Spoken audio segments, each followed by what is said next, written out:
ಹಾಸನದ ಖಾಸಗಿ ಲಾಡ್ಜ್ನಲ್ಲಿ ಉಪ ತಹಶೀಲ್ದಾರ್ ಒಬ್ಬರು ಆತ್ಮಹತ್ಯೆ ಮಾಡಿಕೊಂಡಿರುವ ಘಟನೆ ಶನಿವಾರ ರಾತ್ರಿ ನಡೆದಿದೆ.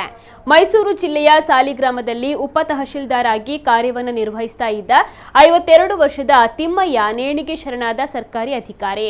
ಕೊಡಗು ಜಿಲ್ಲೆಯವರಾದ ತಿಮ್ಮಯ್ಯ ಹಾಸನದಲ್ಲಿ ಕುಟುಂಬದೊಂದಿಗೆ ವಾಸವಾಗಿದ್ರು.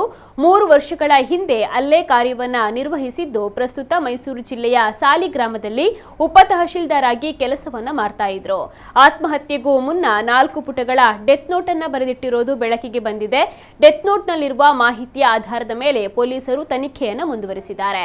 ಪೊಲೀಸರು ಸ್ಥಳಕ್ಕೆ ಭೇಟಿ ನೀಡಿ ಪರಿಶೀಲನೆ ನಡೆಸಿದ್ದು ಪ್ರಕರಣವನ್ನು ದಾಖಲಿಸಿಕೊಂಡು ಮುಂದಿನ ಕ್ರಮವನ್ನು ಕೈಗೊಂಡಿದ್ದಾರೆ.